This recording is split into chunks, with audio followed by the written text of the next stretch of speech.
Ich begrüße euch hier in Witten. Schön, dass ihr gekommen seid, trotz des schlechten Wetters. Wir haben sozusagen mit unserer Kuppel heute auch Premiere, auch wenn die schon länger unterwegs ist in Europa, in Nordrhein-Westfalen. Wir haben heute erstmalig unseren Regenschutz übergezogen, sodass wir im Trocknen sitzen, dass Europa halt auch nicht nass wird, sozusagen. Mein Name Jörg Eichnauer, ich bin vom Verein Mehr Demokratie. Wir haben zusammen mit Democracy International unsere Tour durch Nordrhein-Westfalen seit einigen Wochen am Laufen, um mit Menschen über Europa zu reden, über ihre Gedanken, ihre Wünsche, ihre Visionen, wie wir zukünftig miteinander in Europa leben möchten, leben sollen, weil dass Europa in einer, in Anführungsstrichen, kleinen Krise ist, das glaube ich, ist unbestritten. Und die Frage ist, wie soll es oder wie können wir diese Krise meistern und gestärkt in die Zukunft Europas einfach schauen? Für mich ist die Frage nach Europa eigentlich die Frage nach dem Menschen selbst. Ich glaube, wir sind vor Krise, heißt ja Wende im Griechischen, Wendung.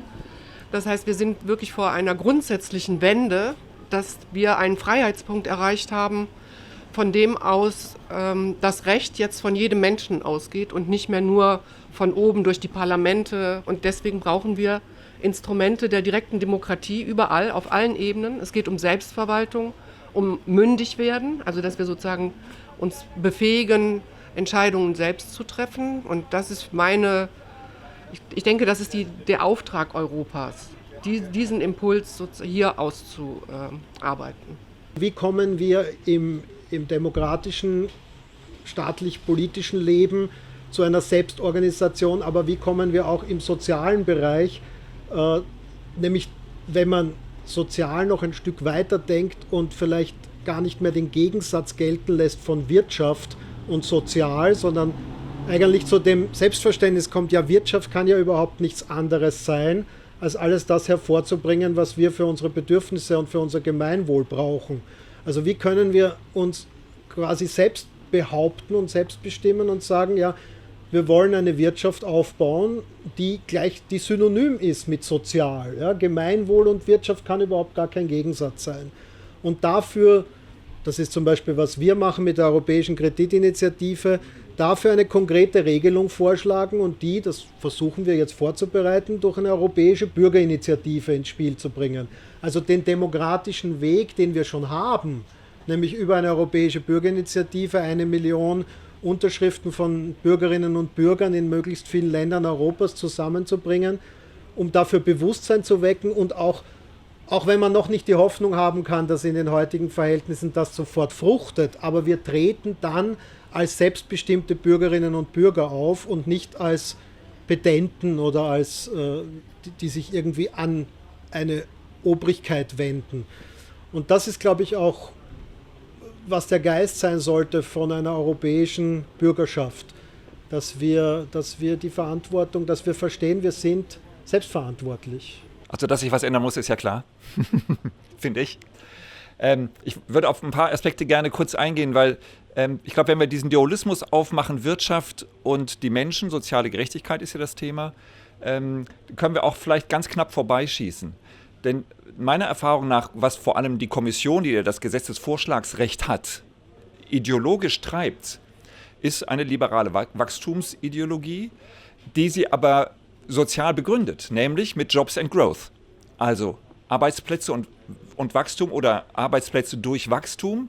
Und sie sagen, wir brauchen dann gar nicht so viel umverteilen. Wenn wir nur genug Arbeitsplätze schaffen, dann haben die Menschen schon ihr Einkommen.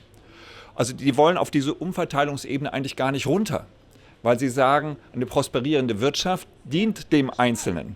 Genau. Dass wir diese Haltung kritisch sehen können, ist ja keine Frage. Ich wollte nur sagen, sie ist vorherrschend und man bricht sie nicht ganz auf, dadurch, dass man die Steuern erhöht. Also ich habe in 2 Ländern gelebt, wo die Steuersätze deutlich niedriger sind. Wir müssen uns ja auch klar machen, Steuern sind Zwangsschenkungen. Und die Zwangsschenkung macht natürlich auch ein Stück unfrei, weil, also jetzt, ich sage jetzt mal im Vergleich mit wie das sich für mich in Deutschland anfühlt, dann hat man auch nicht mehr so viel Geld zum Spenden und um direkt Sachen zu gründen oder zu unterstützen oder zu machen oder zu tun, weil die Zwangsschenkung schon so groß ist. Also ich erlebe zum Beispiel, habe in der Schweiz gelebt und da haben wir zum Beispiel unsere Schule komplett als Eltern selber getragen. Das war natürlich ein erheblicher Beitrag, aber die Qualität war enorm. Und auch die soziale Qualität war enorm. Also in dem Moment, wo man selber verantwortlich ist, wird es anders. Zum Beispiel muss man in der Schweiz auch den ganzen Zahnarzt und alles selber bezahlen. Und man geht ganz anders in den Dialog, man kriegt die Rechnung geschickt, man sieht überhaupt erstmal, was das kostet. Und man kann das auch verhandeln. Also deswegen, ich bin gar nicht so sehr für so hochfinanzierte Sozialsysteme, sondern doch lieber, dass wir die Sachen selber in die Hand nehmen. Ich denke, wenn wir da kommen, dass wir alles versichern, auf welcher Ebene auch immer, gehen wir am Leben vorbei. Das Leben ist lebendig und frei. Da kann man so viel Versicherung machen, wie man will. Ich denke, das ist nicht, und schon gar nicht, wenn das von oben kommen soll und so paternalistisch dann gemacht werden, die da oben, die regeln es dann für uns, die sind noch weiter weg von uns. Wenn das nicht netzwerkartig geschieht, glaube ich, dass das keine Zukunft hat. Und da, glaube ich, liegt der Ansatzpunkt. Wir reden alle von Netzwerken, in denen wir arbeiten, aber wir haben noch nicht verstanden, dass Netzwerke dann jeder einzelne ein Knotenpunkt ist. Wir glauben ja immer, es gibt ein Netzwerk und wir sind das Zentrum davon. Und daran scheitern viele Sachen, denke ich. Ich habe 10 Jahre als Künstler meine Familie mit Fensterputzen über Wasser gehalten. Ich war die Situation, dass das, was ich als Arbeit begreife, dazu dient, meinen Lebensunterhalt zu sichern. Und das, was ich eigentlich machen will, verkommt zu so einer Art Hobby, was ich vielleicht nebenbei noch machen kann. Das ist doch die Katastrophe an dieser Verquickung von Arbeit und Einkommen. Und ich habe nicht davon gesprochen, dass irgendwer nichts kriegen sollte, sondern ganz im Gegenteil. Man sollte eben tatsächlich ein Grundeinkommen finanzieren, was finanzierbar ist, längst. Das ist ein Popanz. Und jetzt bin ich in der Situation, ich will das auch mal beschreiben, eigentlich in einer außerordentlich anarchischen, aber auch privilegierten. Denn ich bin nicht mal in einer Rentenversicherung, einer staatlichen. Ich bin als Gemeindepfarrer finanziert von den Menschen, die das, was ich tue, für wert halten. Und das ganz direkt, ohne den geringsten Umweg über den Staat. Ich kriege vom Staat überhaupt nichts. Die Gemeinde bezahlt mein Einkommen und in jedem Jahr habe ich ein Gespräch mit Vertretern der Gemeinde, die mir mein Gehalt zusprechen. In einem Rechtsvorgang, der ständig sozusagen beweglich gehalten wird. Und ich halte das für ein ziemliches Ideal. Das ist natürlich eine kleine Situation. Und die Frage ist, wie schafft man Instrumente, die das auch in einem größeren Zusammenhang möglich machen? Dass das eben nicht rausfällt und anonymerweise über irgendeine Versicherung passiert. Das ist doch sowieso die völlige Illusion, ne? Norbert Blüm, die Rente ist sicher. Diese Illusion, wir häufen irgendwo einen Berg an, von dem wir das dann wegnehmen, wenn wir es brauchen. Es bezahlen immer die jetzt leben, die jetzt leben und niemand anders. Unser, ich nenne das mal internationales System in der Welt, ist jetzt sehr lange Zeit stark auf dem Gedanken aufgebaut worden, dass alle Staaten für sich souverän sind und der souveräne Vertreter aller ihrer einzelnen Bürgerinnen und Bürger auf der Weltbühne.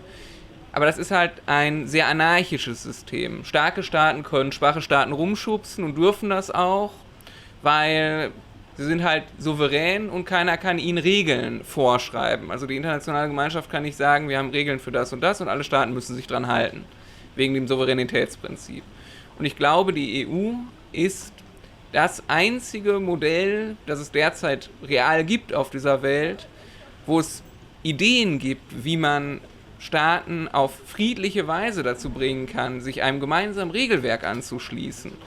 Und wo es auch die Möglichkeit gibt, über zum Beispiel das Europäische Parlament dann nicht nur die Meinungen der Staatsoberhäupter und Regierungschefs in der internationalen Politik anzuhören, sondern tatsächlich auch die innerstaatliche Meinungsbildung abzubilden auf einer höheren Ebene. Wir fahren ja mit dem Omnibus eben durch Deutschland und manchmal eben auch durch Europa und haben festgestellt, dass es ganz, ganz wichtig ist, dass die Regionen eigene Kompetenzen auch haben. Also nicht immer auf diese überstaatlichen Regeln, die sind eher, oder die überstaatlichen Regeln müssen entstehen von unten, sodass man mitgehen kann und alle gemeinsam diese überregionalen Regeln festlegen. Aber wir müssen dazu kommen, dass sozusagen Regionen selbstbestimmter sind. Wir kommen jetzt aus Schleswig-Holstein, da ging es um die Volksinitiative Schutz des Wassers.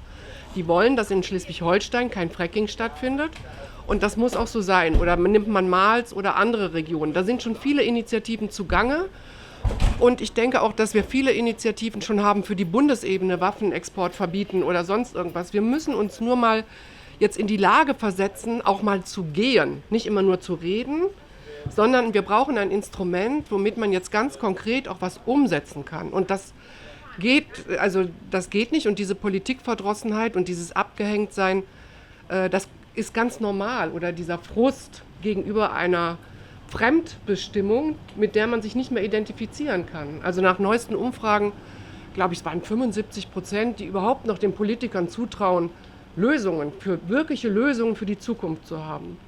Und jetzt, genau, und wenn wir solche Vorschläge haben, wie du das sagst oder hier, dann kann man die ausarbeiten. Ich denke, es liegen schon ganz schön viele vor.